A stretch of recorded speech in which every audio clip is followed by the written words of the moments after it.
Welcome to the deep dive. Today, we're really embarking on a fascinating journey into some ancient sources. They explore this profound dilemma. How can imperfect people, connect with a perfect divine being without being totally overwhelmed?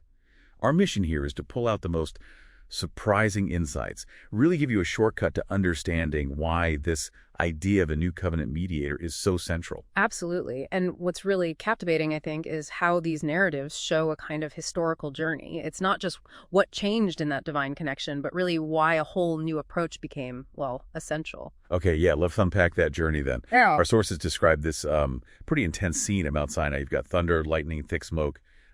Apparently so overwhelming, people just recoiled. They actually begged Moses, didn't they? Said something like, "You speak with God for us. We're afraid direct contact means death." Right. And that raises a really key question, doesn't it? Why couldn't they just hear directly? These texts are quite clear in their, let's say, sinful state, that direct, unfiltered encounter.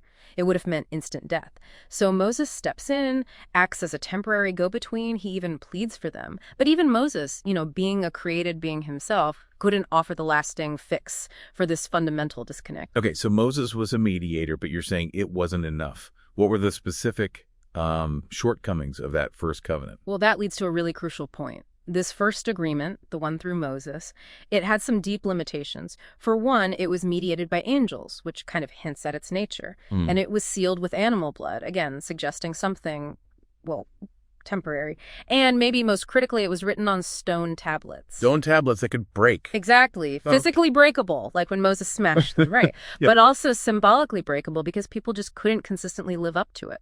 That's an interesting take. The law wasn't really meant to empower in that way. So if it mainly showed people their failings but didn't give them the power to overcome, did that just lead to, hopelessness? Precisely. And this reveals something quite counterintuitive. The main job of that first law wasn't to fix sin. It was primarily to reveal it. Think of it like a perfect mirror, maybe. Shows every single flaw but doesn't offer the soap to wash them away. You see it in stories like the woman caught in adultery. Law condemned her, yes, but in doing so, it showed everyone was guilty under it.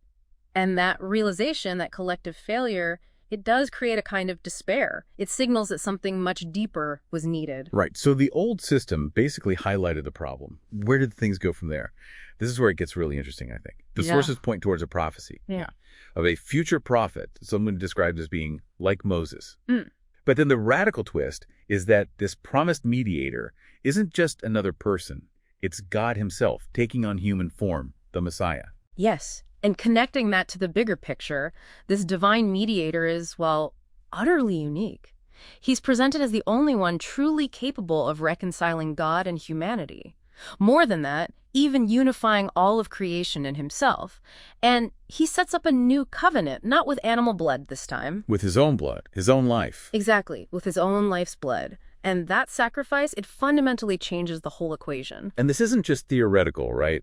It means the law isn't just external anymore on stone. It's meant to be written on the heart. People are empowered through the Holy Spirit to actually live out the law, but from a place of love, not just duty or fear. Right. It shifts fundamentally from what the sources call a law of death, where failure meant separation, to a law of life, a law that empowers obedience from the inside out. Okay, so how does this connect back further? You mentioned Abraham earlier. That's another key piece. The initial promise given to Abraham, the one concerning the Messiah, that was unconditional. It wasn't canceled out or replaced by the law that came centuries later through Moses. Instead, the law sort of served as a guide, maybe, or a spotlight. Revealing sin, yes, but ultimately pointing towards this divine Messiah as the real answer. So what does all this mean for you, listening right now? Well, these sources seem to suggest that genuine faith isn't just belief. It's shown by a transformed heart, one that can now actually obey through the Spirit's help, that path to the tree of life, which was blocked because of sin.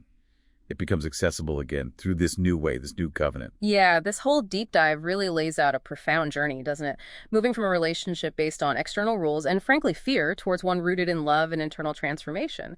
And it's all made possible because of the unique role of this divine mediator. So it really leaves you with something to think about. If the very nature of obedience can shift, moving from just obligation to an actual inherent desire from within, what might that imply for how you understand your own purpose and maybe even personal transformation?